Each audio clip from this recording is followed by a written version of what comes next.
Hello. मैं Arvind Mathur, associate professor in physics, government MS college Bikaner. आज हम एक प्रैक्टिकल कर रहे हैं, charging and discharging of a capacitor. और एक्चुअली इसका नाम दम common name charging and discharging of a capacitor है, मगर ये actually it is the behaviour.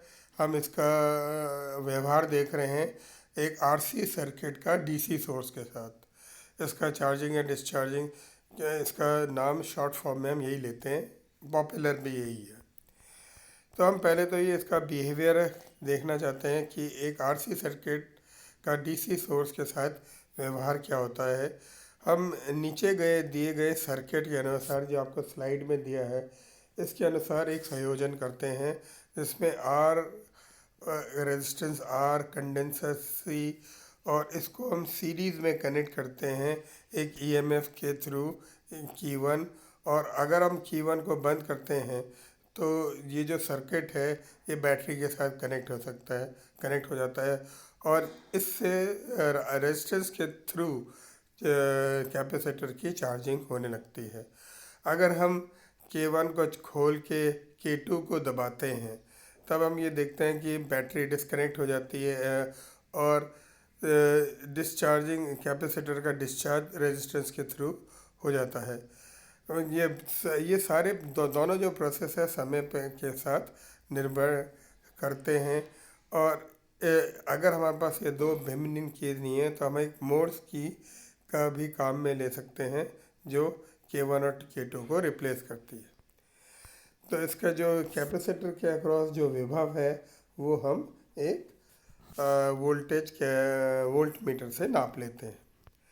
Charging of a capacitor में देखते हैं कि जब हम K1 को की को बंद करते हैं तो रेजिस्टेंस आर, कंडेंसर सी और बैटरी जो सीरीज़ में कनेक्ट हो जाते हैं। और किसी समय हम सपोज किसी समय टी पर अगर हम उसका पोटेंशियल डिफरेंस निकाल लेते हैं तो हम ये देखते हैं कि पोटेंशियल जो अक्रॉस द कंडेंसर होता है वो Q/C होता है, और टोटल पोटेंशियल डिफरेंस कितना हो जाएगा, E = VR प्लस VC। और ये हम लिख सकते हैं R प्लस VR, तो R है VR प्लस QC। और अब जब अधिकतम चार्ज उसके कैपेसिटर के अक्रॉस आ जाता है तो हम ये लिख सकते हैं कि E = Q0/C। जब अधिकतम चार्ज है तो ये मैं लिख सकता हूँ कि इसके अक्रॉस में ये अगर ये मान रखूँ तो Q0/C = QC प्लस RI, या मैं ये लिख सकता हूँ Q0 माइनस R और R dQ/dt, क्योंकि हम जानते हैं कि I का मान dQ/dt होता है। इंटीग्रेटिंग और सॉल्व करते हैं Q के लिए तो Q का मान Q0 1 minus E minus R/T। और ये इक्वेशन ये बताता है कि चार्ज का व्यवहार समय के साथ कैसे होता है।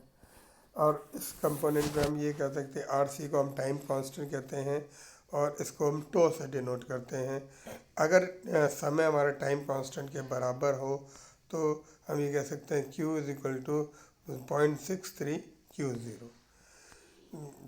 जब हम ये इसका मतलब कह सकते हैं कि टाइम कांस्टेंट वो समय है जब कंडेंसर का चार्ज ज़ीरो से लेकर अधिकतम 63% तक हो जाए। और इसी तरह हम ये कह सकते हैं कि चार्जिंग में जैसे चार्ज बढ़ता है तो धारा का मान घटता है, तो धारा का मान हम इस रूप में निकाल सकते हैं जैसे हमने स्लाइड धारा का व्यवहार इस इस इक्वेशन से हमें ये पता लगता है कि करंट भी एक्सपोनेंशियली डिके होता है, और टाइम कांस्टेंट में वो 1/E या मैक्सिमम चार्ज का 37% हो जाता है। इसी तरह मैं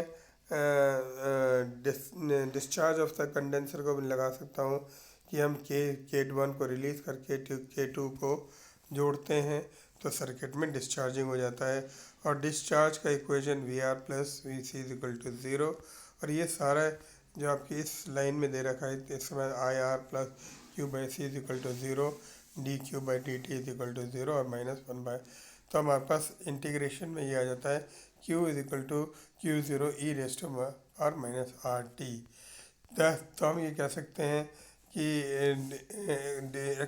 डिस्चार्ज में एक्सपोनेंशियली अगर उसका पॉइंट 1/c या 37% हो जाए तो वो उसका मान टाइम कांस्टेंट के बराबर है। और ये हमारे पास इक्वेशन, ये हम प्लॉट करते हैं तो हमारे पास चार्जिंग और डिस्चार्जिंग के इक्वेशंस इस टाइप से आ जाएंगे। और इसमें हम टाइम कांस्टेंट अगर चार्जिंग में निकाल लें तो 1/1/e v0 निकालेंगे, और डिस्चार्जिंग में साइन v0/e निकालेंगे, और दोनों केसेस में टाइम कांस्टेंट का मान समान आना चाहिए। और ये धारा का व्यवहार है। अगर धारा चार्जिंग में ये होता है और डिस्चार्जिंग में धारा का मान इस टाइप से हो जाता है। अब हमारे पास हम ये प्रैक्टिकल कर रहे हैं और इसका मान है कि variation of charge and current. हम ये इसका व्यवहार धारा और चार्ज और धारा का व्यवहार देखना चाहते हैं आरसी सर्किट में, और हम आरसी का डिफरेंट टाइम कांस्टेंट लेके इसको स्टडी कर सकते हैं। अपैरेटस में हमें रेजिस्टेंस अलग भिन्न भिन्न वैल्यू के रेजिस्टेंस चाहिए, भिन्न भिन्न वैल्यू के कंडेंसर्स चाहिए, मिली एमीटर चाहिए। सो अब ऐसा मिली यूनिट होना चाहिए जिसके ज़ीरो मिडल में हो, और वोल्ट मीटर चाहिए, कीज चाहिए, बैटरी, स्टॉप वॉच। और थ्योरी में हम जैसे ही हमने क्या रखा है कि अगर हम ऊपर उपरोक्त सर्किट लगाएंगे और की 1 को प्रेस करेंगे तो कंडेंसर में चार्जिंग होगी, और चार्जिंग का मान धारा का चार्ज का मान Q=Q0 1 - e⁻⁻c हो जाएगा। करंट का मान I0e−RT हो जाएगा। इसी तरह अगर डिस्चार्जिंग हो तो डिस्चार्जिंग में Q=Q0 e−RC, और ये हमारे थ्योरी के मान हो जाएंगे।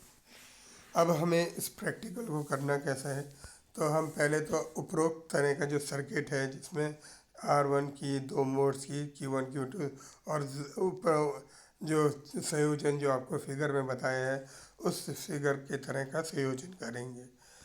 वैल्यूज़ ऑफ RC ऐसी चुननी चाहिए जिससे उनका टाइम कांस्टेंट कम से कम 100 सेकंड से ज़्यादा हो, नहीं तो अगर कम होगा तो इतनी ज़्यादा तेज़ चार्ज हो जाएगा कि हमें वो दिखेगा नहीं, तो हम उसकी वैल्यूज़ नोट नहीं कर पाएंगे।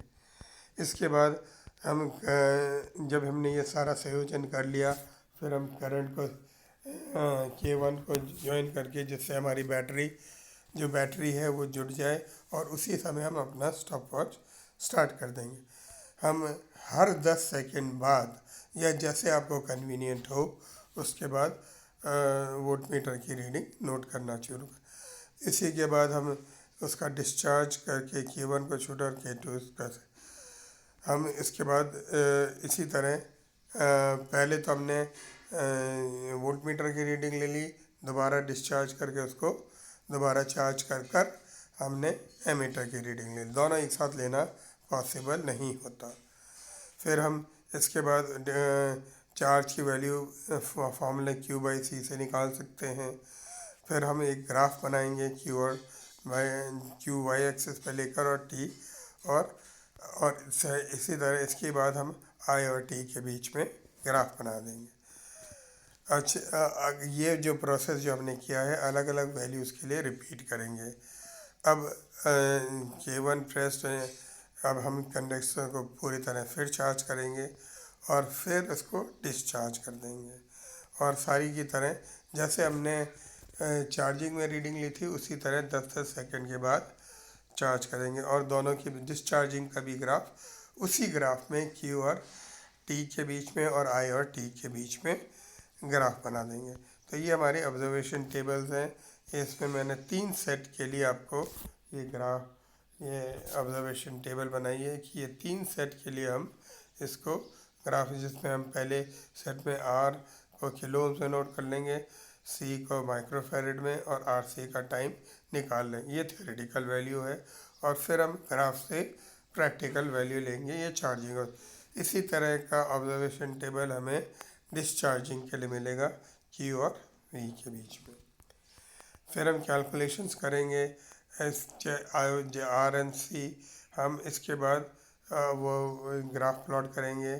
ग्राफ से हम अलग अलग करस्पॉन्डिंग 5.3 का मैक्सिमम वैल्यू ले से टाइम कांस्टेंट का मान निकालेंगे, और इसी तरह आया ठीक है, 0.37 का मान निकालेंगे। और डिस्चार्जिंग का भी ग्राफ से बना के, जैसे उसके ग्राफ में हमने बता रखे हैं वो बना के, और ये ग्राफ बना लेंगे। ये हमारे रिजल्ट्स। इन रिजल्ट्स को जो हमारे प्रैक्टिकल वैल्यू आई हैं, उनका theoretical value of time constant हमें पता है कि आरसी के बराबर होता है। तो तीनों केसेस में थ्योरेटिकल वैल्यू निकाल लेंगे और उनका दोनों का डिफरेंस नोट करेंगे। रिजल्ट्स में हम लिख देंगे कि ये वेरिएशन ऑफ चार्ज और की आर एक्सपोनेंशियल इन नेचर, जो हमें पता ही है। द टाइम कांस्टेंट इंक्रीजेस, हम ये जानते हैं कि with R and C. Experimental values of time constants जो हमारे पास उपयोग में आई हैं, और थ्योरेटिकल वैल्यूज़ जो हमने निकाली हैं वो हम लिख देंगे। इसके बाद इसका सोर्सेज ऑफ एरर में ये है कि वैल्यूज़ ऑफ जो है कि वैल्यू ऑफ कैपेसिटर और रेजिस्टेंस सही नहीं है, और उनकी वैल्यूज में एरर है। अगर लो टाइम कांस्टेंट रखते हैं तो हम वी और आई की वैल्यूज करेक्टली नहीं नोट कर पाते। तो यही प्रिकॉशंस रखने हैं कि value of time constant R और सी वो ऐसे चुनने चाहिए जिससे हम टाइम कांस्टेंट अच्छा लार्ज हो। एमीटर का ऐसा मीटर लेना चाहिए जिसका पॉइंटर मिडल में हो, वरना हम इसको रीडिंग नहीं ले पाते। तो मेजरमेंट ऑफ टाइम हम एक टाइमर या मोनोट्रोन से लेना चाहिए, या बहुत सेंसिटिव स्टॉप वॉच से लेना चाहिए। हम ये दोनों वोल्ट मीटर और एमीटर रीडिंग एक साथ नहीं ले पाते, इसलिए एक्सपेरिमेंट को दो भाग में करना चाहिए। जो चार्ज है, हम ये कहते हैं कि चार्ज जो है वो कंडेंसर में जो चार्ज है वो वोल्ट मीटर के लिए भी रीड, इसको कम करने के लिए हाई रेजिस्टेंस का वोल्ट मीटर लेना चाहिए और एक रेंज फिक्स करनी चाहिए। सोर्स वोल्टेज जो भी हमने लिया है उसकी भी वैल्यू लार्ज होनी चाहिए। ये सिंपल प्रैक्टिकल है, ये ध्यान रखिएगा। ये जो प्रैक्टिकल है ये behaviour of R RC circuit DC source के साथ है। इसी का से आप कंफ्यूज मत होइएगा, क्योंकि आरसी सर्किट का एसी सोर्स के साथ व्यवहार बिल्कुल अलग होता है। धन्यवाद।